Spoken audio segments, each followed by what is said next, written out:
Hi, and welcome to our video on usability, which refers to how well a user can navigate your website. By the end of this video, you will understand how to identify factors that will make your website easier to use, cleaner, and more organized, and create a usability test to judge how well your website works. Let's begin. There are many online resources on usability, but really, usability comes down to one question. Does your site provide an efficient and enjoyable user experience? In order to answer this question, we need to understand how to make your website an enjoyable user experience. The structural part of your website is what your users see and interact with, and the most important aspect of structure is appearance. Three of the most common factors are white space, length, and consistency. White space is a clear space that makes your site easy to view. The Canada Help site uses white space to create a clear distinction between the page elements. On this page, my eyes are drawn towards the Canada Help's branding, the search field, and the graphics below. I don't feel overwhelmed. Here's an example of a website with almost no white space. I don't know what to focus on. There's no clear structure, nothing seems organized, and the different colors and links make this site very inconsistent. The Ontario SPCA site works well because of its short length. If you look on the right, you will notice that the scroll bar is large, meaning that the page is short. Users should not have to scroll down the page for more than a couple seconds. The most important information is apparent right away. The main navigation is on the left, a catchy banner is at the top, and ways to donate and get involved are in the middle of the page, as well as on the left. In the news section, there are short snippets of text that link to the full stories.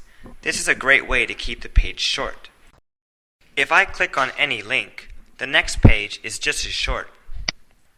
Remember, you want to design each page on your site so users don't have to scroll very much, if at all. Put all your important information near the top. Your logo and banner should be consistent on every page, as should your use of color, visuals, and text. If you find that you have to make more pages to cut down on length, then be consistent with the look of each page. MBAs Without Borders has a large logo with their branding.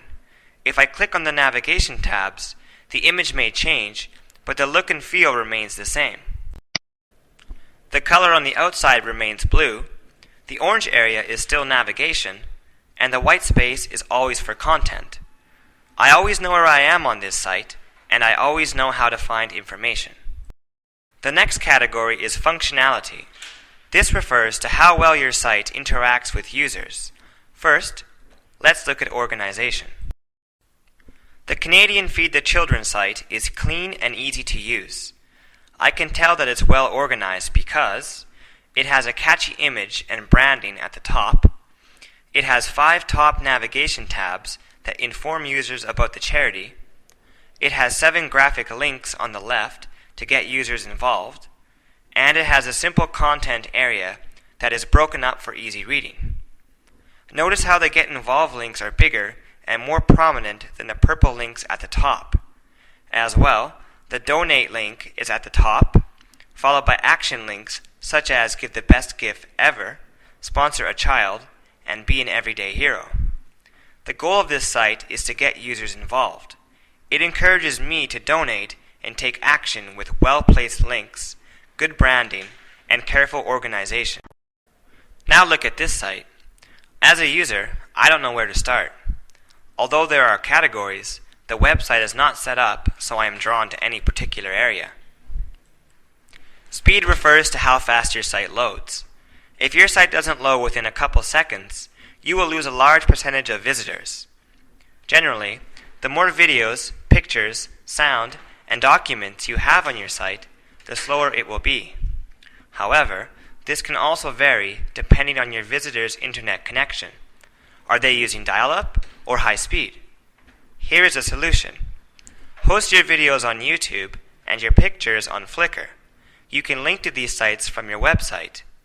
You can embed YouTube videos and Flickr photos on your website, so although they are on your site, they are actually being stored on the YouTube and Flickr servers. This way, your website doesn't slow down because it does not have to handle these large size files. It merely plays and shows them. As well, try to stay away from using flash videos and audio. A cost-effective way to do a usability test is to ask people to rate the different aspects of your site, such as speed, color, and navigation. Sit down with one of your donors, a family member, a friend, a volunteer, or one of your board members' kids, and ask him or her to go through your site. Next, ask the following questions, using explanations where appropriate. What is the first thing you notice on this site? Do you think this site is too cluttered and needs more white space? Are you having a hard time finding information? Does the site feel organized? Do you have to scroll down the page to get important information? Is the site too slow for you? What do you think of the color, the images, and the overall style? Can you easily locate the donate button? Can you find the contact information? How about ways to get involved? Go through this presentation and think of questions you want to ask your users. Search the internet for top websites and usability tests.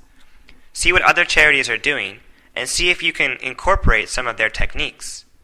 Think about usability in your e-newsletter. Some of the same principles will apply.